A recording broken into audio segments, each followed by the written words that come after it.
Thank you for coming out. My name is Michael Sladek. I'm a filmmaker as well as the New York representative for an organization called SAG-AFTRA. I'll be very brief about what we do, just so you know. SAG-AFTRA is a separate organization from the union. What we do is we go into the filmmaking community and we help filmmakers work with union actors in the low budget realm.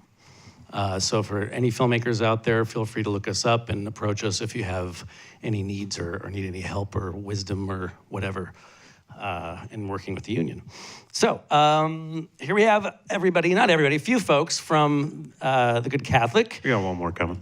Yeah, hopefully. Writer-director Paul Shoulberg on the end there.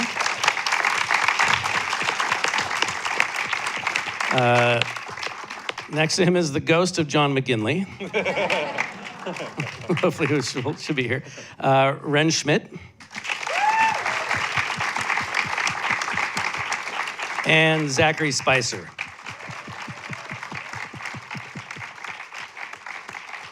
So, my first question for you guys is, are you now or have you ever been good Catholics? Paul? I was raised a Catholic. I don't know if I was ever particularly good at being one. But yeah, I was raised Catholic. Both my parents remained Catholic after my dad was a priest and my mom was a nun. And they left the church together, but they remained very much involved with the church. So I was raised Catholic. My mom taught Catholic school until a few years ago for 40 years or so. So yeah, I was raised that way, and I'm not Catholic at the moment. You're recovering? Yeah, still okay. recovering. All right. Anyone else? No. I used to be a good Presbyterian, but I think that was because if you answered all the questions right in Sunday school, you got big red gum. All right. Hello.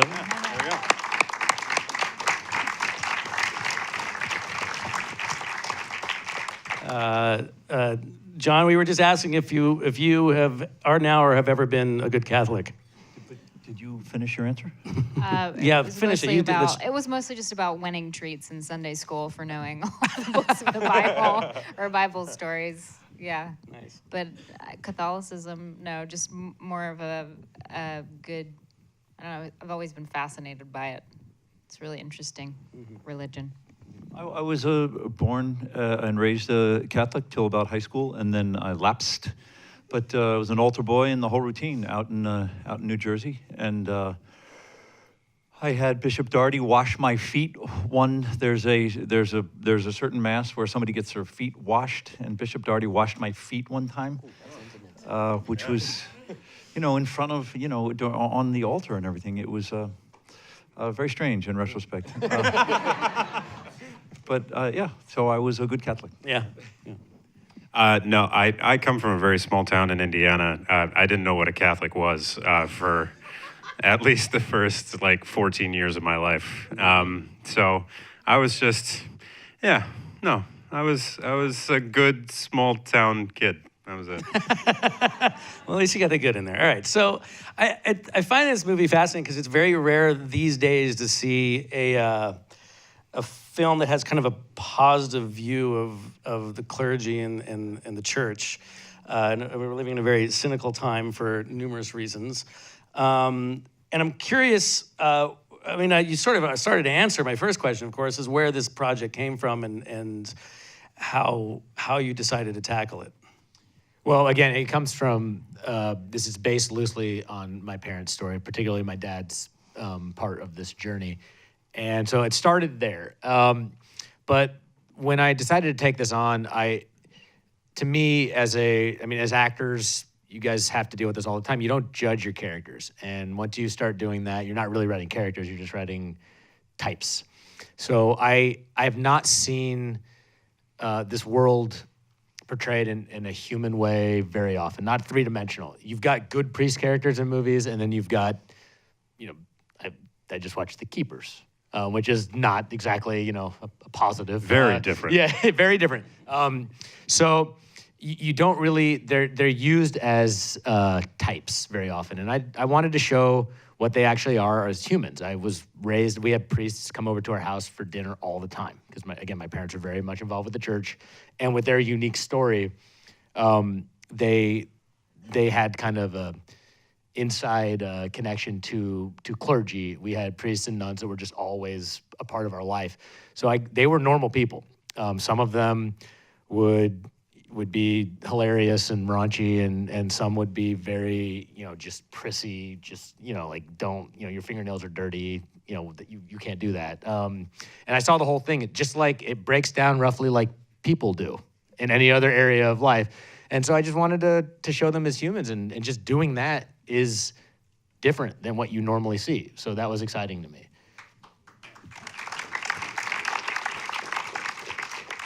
And why don't we go down the line here, starting with Zachary, and tell us how either you came to the role or the role came to you. How did you get involved in this project? Yeah, so Paul and I met in college. We both went to Indiana University. He was getting his master's degree when I was getting my undergrad. I was studying archaeology at the time because I wanted to be Indiana Jones, and I didn't realize that wasn't a real thing. And he was really the person that got me started acting.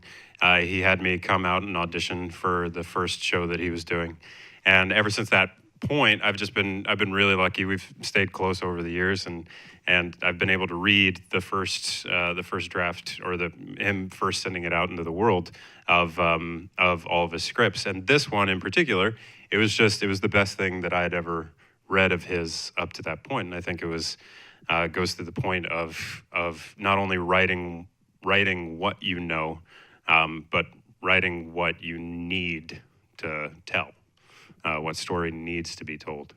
And so that showed in the writing right away.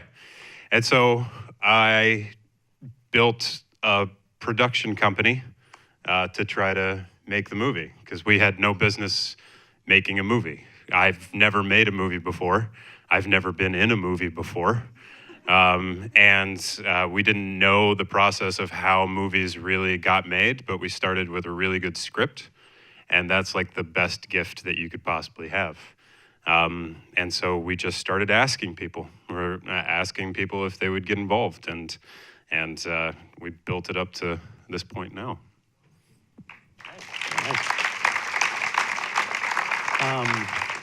I'll come back to more of the producing part later, but let's continue talking about how the actors came to the roles, or the roles came to the actors. Well, I know Zach through a good friend, good mutual friend of ours named Jonathan Judge Russo, and I think the first time we met was maybe at Union Pool in Brooklyn, which is many years ago now.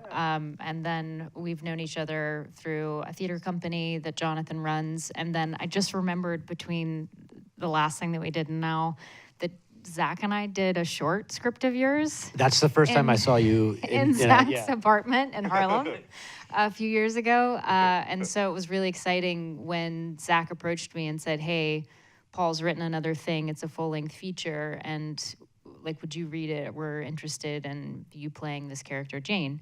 And reading it was gobsmacking because it's such a interesting angle to look at. I feel like not only religion and priests and those people being three-dimensional, but also a love story and what it means to be a person, whether you are in a faith or not in a faith, who's experiencing some kind of crisis of faith, and what happens when somebody collides with you and throws you into a totally different orbit.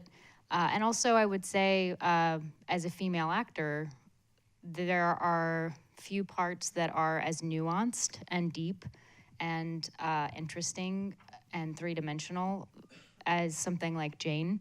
So when you come across something like that, I mean, and it's a huge testament to Paul's writing ability that he wrote such a fascinating female character, because again, not easy to do, not that common. So that was the thing that really drew me in, and we had a great conversation about her story connected to the bigger picture in the film, and that we just kind of took it from there. And then once we decided we wanted it to be a thing, it was like, wait, can we figure out the schedules? So I was really excited that I got to be a part of it. I was sent the script, and I read it. I thought it was terrific. And then through conversations with Paul, I introduced the fact that through my son, who's 20 years old now and was born with Down syndrome, I said, at some point we have to give some ballast or some foundation to Ollie, other than simply being the comic relief, not simply, other than being the comic relief. And can we somehow start to feel around for a homily of some kind? And I came across the word compassion, and I saw somebody deconstructed the word to suffer with. And we had this phone call, and then Paul wrote that stunning homily. And then that's when I really got the hook. I got the hook in my gums when this guy was more rounded, instead of just being kind of Heckle and Jekyll on the sideline and taking a little off Danny's seriousness. And that's when I committed.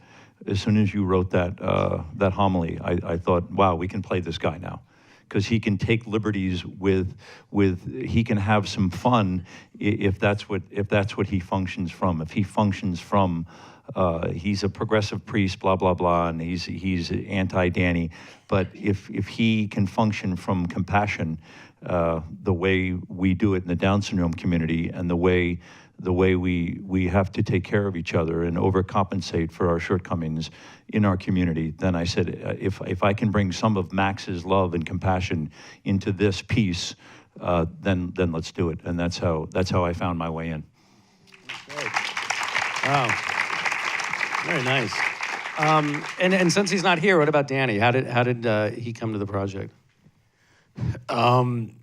Through just We had a great casting director. I mean, Gail Keller. Gail Keller, yeah. And we just felt so lucky to get, like, anytime you have an actor that you want in your project and they read the script and they want to be a part of it too, I mean, from this end, from the non-actor end, it's, you guys are always auditioning and worrying about what everybody else is, but like from my perspective, when an actor, they have to pick you too, and it's a really good feeling when you get people like that we got for this. I mean, I feel really lucky that we did that. So now, how was it working with Danny? And I mean, and did you guys, was this just like show up, shoot, or did you do rehearsals? Like, how did it pan out?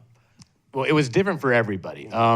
With Danny's schedule he's like saving the world on like every other day. He's like fighting for the rights of tons of people. He's an activist. I mean, he's very committed to that. So we knew his schedule was going to be a little tricky. So we didn't get as much rehearsal time with him, but he's able to come in and just turn on the Glover switch, and you can't teach that. You can't. It just happens or it doesn't happen, and he's able to just turn that on, and you get something special from him. So that's worth its weight in gold, really. And how about for the actors? How was it? How did you guys find working with each other and working with Danny included? Well, we were lucky. We got to have some rehearsal time, which was good. And I mentioned this before, but it was interesting for me. This is, again, like the first feature film that I've ever done, and certainly the first role of this size. And dropping into each different world, because it's very much like that until we get to the dinner table scene at the end of the movie, and that's an entirely separate thing. That's just doing a play. That was just hitting the ball back and forth.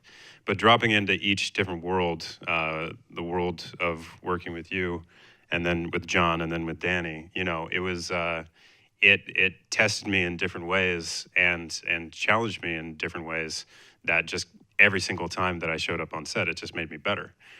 So I was very fortunate in that because, it was it was the best school that you could ever go to. So, yeah. I actually found that being someone who mostly started with a theater background, that when I first started working in television and film, I had to really get used to the unknown and the risk that you feel and the discomfort that you feel with being spontaneous with a thing you haven't rehearsed, when as a theater actor I was so used to rehearsing and rehearsing and rehearsing. And I feel like it's been interesting because I'm still only maybe 5 years into consistently doing TV and film, to kind of go from panicking about not having like done something 1,000 times before you shoot it to getting really comfortable with doing something a few times, and then almost getting to a point with this project where the thought of rehearsal made me almost nauseous, because I was like, no, I feel like I want to rehearse, but at the same time I don't want to rehearse, because the magic thing that happens for the first time between two people, and it's the thing that exists between two people when they're present and listening and something surprises you, that's very hard to recreate and to stay spontaneous. So actually the rehearsal process for me was both exciting because I got to talk to Paul and Zach, and we got to ask questions and kind of rehash things and really dig in deeper. But at the same time, it was a tricky process for me because she's the person throwing him off so often early in the film, and I was so afraid of losing that. And hopefully we didn't. I haven't seen the full film in its finished version, but that's a bizarre thing. I don't know how many of you out there have the same kind of process or feeling about going between theater and film and TV, but it's been a really unusual thing to navigate. It's bizarre and it changes every time. John, I imagine you got over that a long time ago. Were you a theater actor in the early days? Oh, you sure? Yeah. And I find that at 58, I have a structured rehearsal process that largely dictates that I'm solo with with a couple of different people in Los Angeles, so that when I show up on sets, there's no, almost like Wrenn was just suggesting, I don't rely on anyone else's rehearsal process, because it feels like a recipe for disappointment and disaster. And so I like to show up pretty dialed in, and then if there's some rehearsal component that, for me on The Good Catholic, the only rehearsal component was those 2 read-throughs. Yeah. And those, I don't know how much that serves the actors other than just to hear the whole play. But I showed up pretty ready, and the script, look, when you show up on film sets, the number one thing, the best thing that can happen is that everybody is tone-wise in the same film. And when they're not, it's a real drag, because there's nothing you can do about it unless you're one of the producers or the director. Because when actors then trespass into arranging the tone of the piece, it only sets up, people get mad at each other. And so I don't do that as an actor. And so to show up in Bloomington and have everybody on the same frequency, that to me that sets the table. And then the actors have to do their thing. And if the director can contribute or not, that's a bonus. But Paul did that largely with the words that were already on the page. If you needed a babysitter on this film, you had to go back to remedial acting school. It was all laid out. The map was really easy to follow on the page if you had the spine to do it, and the actors did, and that's why the film floats. I will say too, the first thing that his first scene, like right out of the gate, the first thing that he did was that homily. Right, I mean, walked on the set and that was it. And it was just like, yeah, he's, move a little that way. I mean, like, what do you, like, it's just like, you're like weeping and going up there, it's pretty good. It's a good take. We'll do another. I mean, so yeah, that kind of, I'm not an acting coach. I'm a writer-director. And I like to work with, I like collaborating with actors. I like discussing stuff with actors. A lot of like with Wrenn and I, we talked a lot, and you could help shape the text through rehearsal. It's not, you're not sitting that time going like, who is this character? What does she feel? I mean, it's just like, I like actors that like, you just know they're going to show up. And also in film, I mean, in theater too, but in film, you're picking people. You could see their work. So you're picking people to do what you know they can do. And you're not coming in and like teaching them how to be the character. You know they can filter their artistry, their genius through a character. That's what their skill is, and you see them do it through their body of work. So you let them do that, and you just you work on the things that are, it's more practical and logistics. And again, if you're teaching someone how to be a character, you have miscast your film. I mean, that's just, it happens, but luckily it didn't happen on this film, so. And are the actors, are you guys digging deep into backstories or no? I'm a huge proponent of backstories, but I like to do it way before the film starts.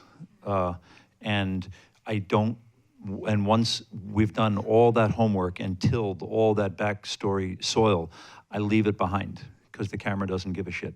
And so it'll pick it up because it's an X-ray machine, but the actors who do the billboard shit, who want to show you all their homework, I want to just punch them in the esophagus.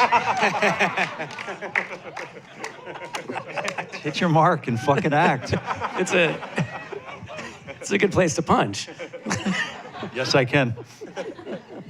So were there any specific surprises or unexpected challenges along the way that you guys faced as filmmakers? I mean, as a first-time filmmaker, it Yeah, was all a sure. surprise and all a challenge, every single shot. So yeah, the whole And thing. did from script to screen, did the film change a lot or little or not at all? I mean, yeah. So one of the things that I was surprised and sort of proud of myself for doing was in editing. You see the movie that's working, and if you're willing to just. The script doesn't matter. You've got what you have now. And you start cutting towards the film that is working in the cutting room. And if you're willing to let go, as a writer-director specifically, as a director, it's real easy to let go of the writer's vision. But as a writer-director, you have to be, your job is telling the story with what's there and telling the best story with what's there. And it doesn't matter what you started with. No one cares because they're going to come and they're going to see the best version that you put together. So, yeah, it does change tonally. It shifts. You know, I thought the script was probably a little lighter. But this started to work. What was going on? And I just went with that. I started going with the tone that worked, and yeah, I mean, it does. It doesn't stop too. And if you let me tinker with this for another 3 years, I'm sure it could end up being a musical by the end of that. So, I think that's what Broadway's looking for right now, actually. I am curious about one thing. So did you choose not to so Daniel's parents are obviously a very big weight on the character, therefore on the movie. I was curious about your choice not to ever show mom or to get into anything a little more revealing about them other than this sort of these sort of unseen people that you know are affecting him on a regular basis. Was that always the process, or were they in the script earlier? yeah, it was. I mean, in a weird way, because my father's passed away, and my mother's alive, and this is like pulling from their life. I didn't want to open up that whole thing. So that was my initial thing. Also, I just like the device of him, like this presence being there, but we're not. Once you show the mom in this film, it releases a certain tension. We get an insight into Daniel that whatever time we would have brought her in, it would have just changed, because there's a lot of sadness and grief that he's carrying around. And I don't want you to get ahead of that with him. And so the relationship with the mom is just very grief-based in this. So I just kind of felt like it coming from a theater background, a lot of times it's more powerful to not show certain things. And that It was... adds a lot of tension. I just as not knowing whether or not she's really dying for half of the movie, it adds a lot of tension. So it's an interesting use of what you don't know. Kind of driving things forward. We have a question from, I'm not sure if this is from here or from online, I guess. From here, okay, from Mark. Do you use any coaches for auditions? I thought that said couches. A lot of couches. Just for Zach. Whoa. Do you use any coaches for auditions or acting? Are there any teachers or classes that have taken your on-camera work to the next level that you could recommend? Bob Krakauer. We've both taken with him. He certainly changed the way that I look at scripts and storytelling, and I think that would probably be true for almost any actor. He's the person whose class I take the most frequently, just to kind of remind myself of where my bad habits are and what are the things I can be working on. And I like to sometimes work with some of the guys that he has within his kind of ecosystem as far as coaches go. But he's really phenomenal. Yep. I keep a rehearsal space in Los Angeles, and for as long as I can remember, whether I was back here in New York or in Los Angeles, I've always rehearsed auditions in front of a camera and then watched it a couple hundred times before I do the audition. And I think you can get really good at auditioning for that little 3-minute thing. And to me, it reminded me of a basketball player who practices foul shots at the free throw line a couple 100,000 times before ever actually doing one in a game. And why wouldn't you get in front of a camera? I know some actors don't like to see themselves on camera and all that bullshit. It's like, well, you're gonna be seen in the camera, so you can, unless you have issues, which we all do, watch yourself and go, oh, why for this auditioning? Why do you keep doing this? So you stop doing that. And when you watch yourself, the rehearsal you did for the audition, you'll see it. And all that stuff will only be exacerbated by the tension of going in for Marty Scorsese or going in for Oliver Stone. You're going to do it even more. And so I've always rehearsed auditions in front of cameras, watched them back a lot, and then gone in. And by doing that, you can get good at auditioning. And do you do that by yourself, or do you have? Yes. Yeah. You don't get feedback from others. Don't need it. You can. It's as plain as day. That's great. Yeah. So tell us, when is this film being released? What's the schedule? Where do people see it, et cetera? It comes out September 8th, this Friday. Yeah, we're very excited. Right now it's opening in 20 cities. I can't list them all, but New York is certainly one of them. It's playing down at the AMC on 42nd Street. So it's got a full lineup there. So please, and I mean this from the bottom of my heart, this film has been unlikely to impossible every single step of the way. And the fact that we're sitting here talking to you is amazing to me. But for films like this to exist, we don't have like a huge following behind it. It's just word of mouth and you know, the good press that we could possibly get from it. So if you liked the movie, please tell people to go see it in the movie theater. First of all, I like seeing movies in movie theaters because you get this, which is great. And the more that we can do that as SAG people, the more we can work in movies like this, and the more we can continue to make movies like this. So, yeah. And how about, real quickly, next projects? Where will you see you guys next? Stand Against Evil, which is a show on IFC. Season 2 starts November 1st, and we just finished it, and it's very ambitious and very good. Great. Looming Tower on Hulu. I have no idea when it comes out, but I heard rumblings about next spring. Paul and I are working on our next movie that is shooting in November back in Bloomington, Indiana again. It's called Miss White Light, so that'll be out hopefully sometime next year. Great. Congratulations, guys. Thank you. All right. Thank you very much.